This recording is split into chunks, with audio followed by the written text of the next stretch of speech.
Hello everyone, my name is Akshay. Today my topic is a Kobe family tribute to highly effectively father.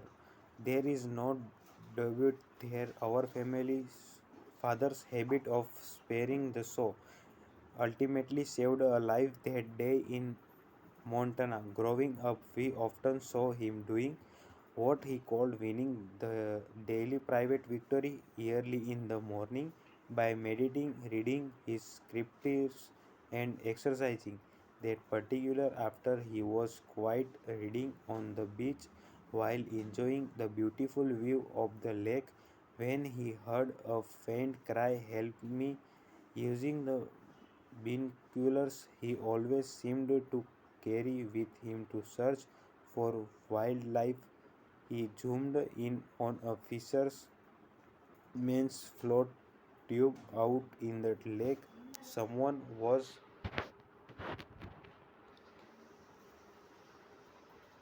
desperately hanging on to the edge, about to fall into the ice cold water. Quickly, our father jumped onto his jet ski and reached the tube where he found a heavily injured man. He pulled him onto his jet ski and brought him back to shore.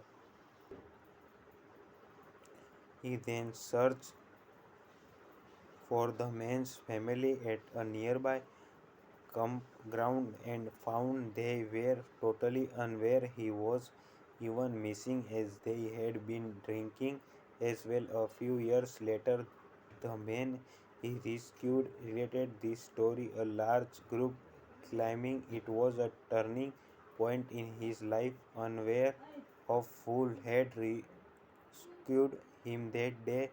He was grateful that someone had cared enough to hear his cry and save him. This innocence is symbolic of our father Stephen R. Covey, who was a type of lifeline not only to his posterity of 9 children and 54 grandchildren, but also to a multimedia of people and organizations who have been inspired and forever changed by the 7 habits of highly effectively people. He always acknowledged he didn't invent these habits, as they were based on universal principles or natural laws such as responsibility, integrity, abundance, and renewal. But he also believed that common sense is not always common practice, and he devoted his life to getting his message to as many people as possible. After his passing in July 2012, our family realized the scope and magnitude of his lifelong mission to unleash human potential.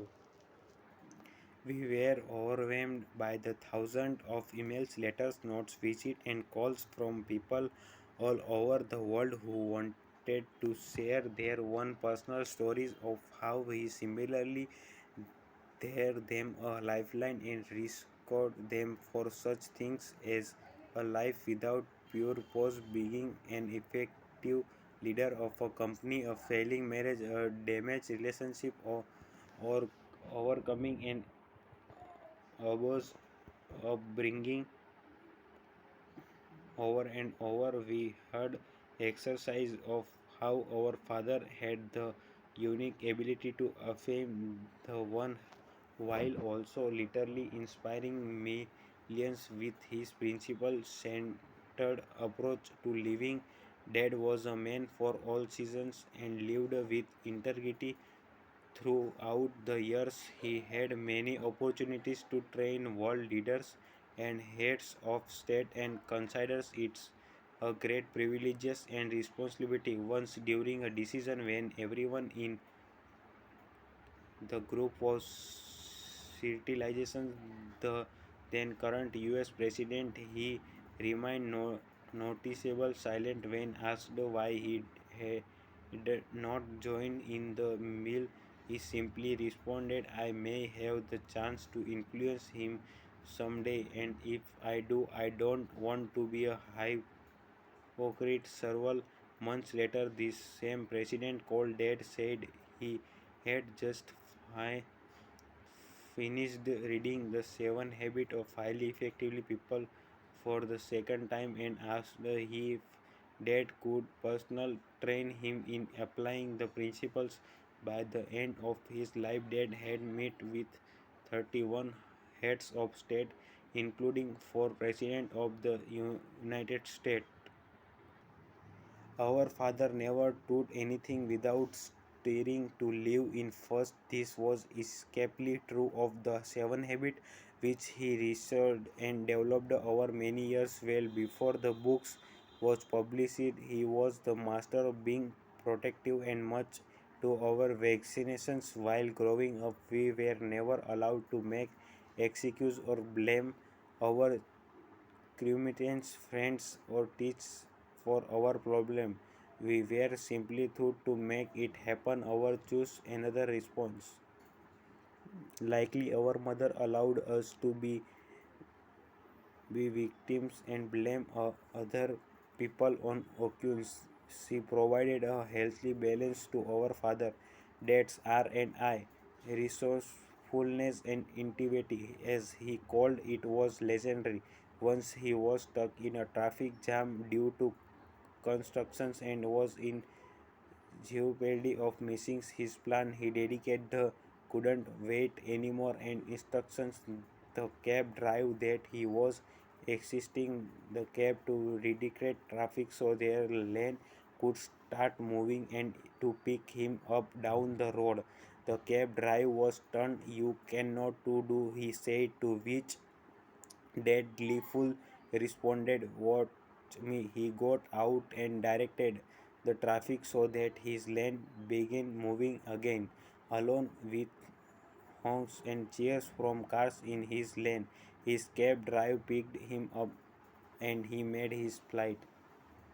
Our family knew him an unprecedented and uninhibited, often carrying on full conversations with strangers while wearing fake buck teeth over Guinness weeks to cover his trademark belt held so he could be incognito. One time he was asked to leave a golf course because he got bored with golfing and started an enormous water fight with a friend.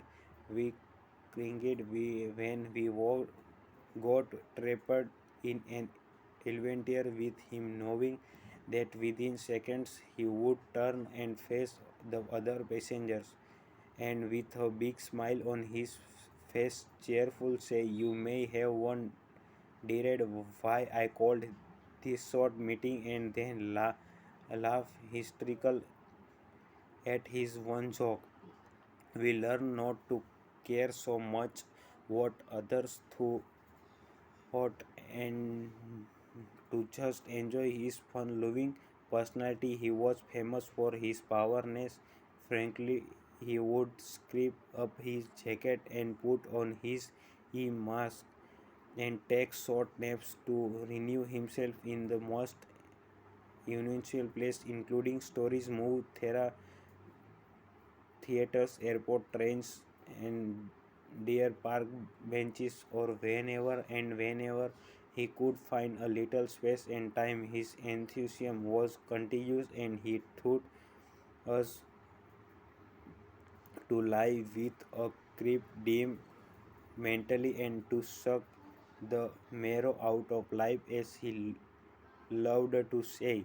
He was always somewhat surprised and embarrassed by his professional success and remained humble and unaffected by his fame. He simply saw himself as a steward of the great work he was doing, always giving credit to others and to God.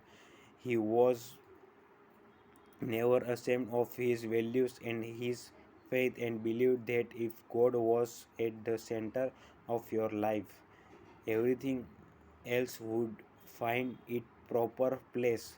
He taught us that in the long run, the only way to enduring success as an individual or an organization is to live in accordance with timeless principles.